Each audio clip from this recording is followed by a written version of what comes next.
نمازی کے لباس میں 7 شرائط کا ہونا ضروری ہے۔ ان میں سے 2 شرائط مردوں کے لیے ہے، باقی 5 شرائط مشترکہ ہیں، خواتین میں اور مردوں میں دونوں کے لیے ہے۔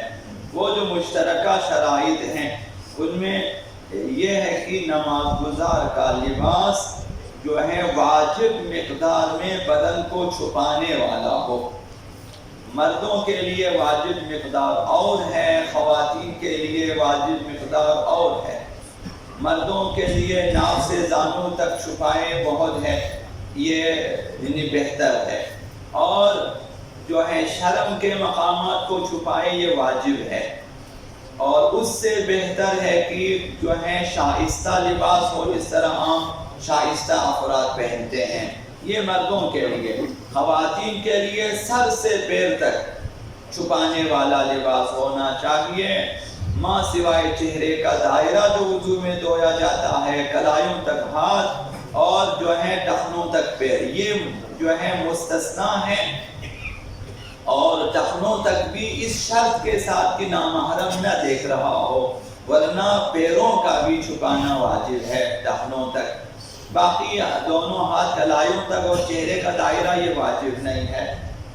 خواتین کے لیے جو ہے ان کے علاوہ پورے بدن کا، بالوں کا، سب کا چھپانا واجب ہے نماز میں، تو یہ واجب مقدار ہے خواتین کے لیے اور مردوں کے لیے۔ دوسری شرط یہ ہے کہ پاک ہونا چاہیے، نجس نہیں ہونا چاہیے، جان بوجھ کر نجس لباس کے ساتھ نماز باطل ہے۔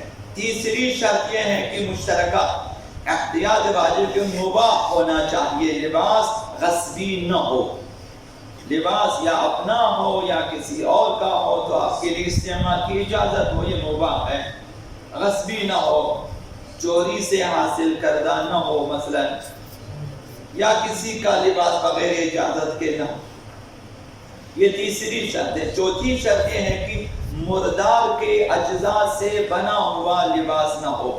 نماز گزار کے لباس میں مردار جانوروں کے اجزاء شامل نہیں ہونے چاہیے، کہ اس میں مثلا کچھ ایسے چند داغے، مثلا حتیٰ یہ جو ہمارے لباس کے بٹن وغیرہ، زپ وغیرہ، یہ بھی مردار کے اجزاء سے نہیں ہونا چاہیے، ورنہ نماز باطل ہے۔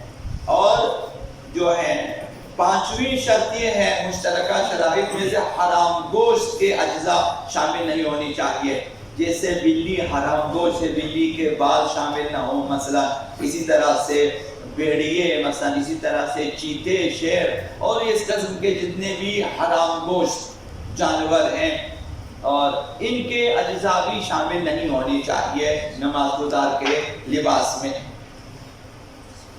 اور 2 شرائط مخصوص ہیں مردوں کے ساتھ، یہ کہ مردوں کے لباس تلاواف نہیں ہونے، سونے کے تاروں سے بنا ہوا لباس نہ ہو، آپ کے لباس میں سونا استعمال نہ ہوا ہو آپ کے لباس، یہ مردوں کے لیے، خواتین کے لیے مسئلہ نہیں ہے۔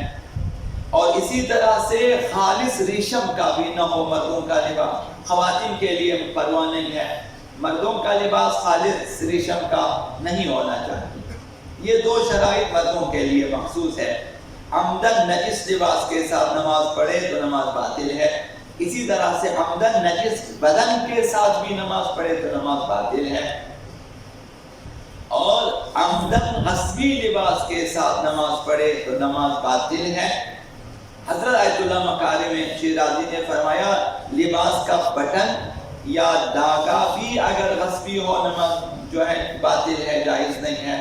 حضرت آیت اللہ مکارم کے مقلدین کے لیے کہ سلائی کا داغا جو ہے وہ مثلا غصبی داغا ہے، یا بٹنیں جو بٹن لگے ہوئے ہیں وہ بھی غصبی ہے، تو نماز نہیں ہو سکتی ہے۔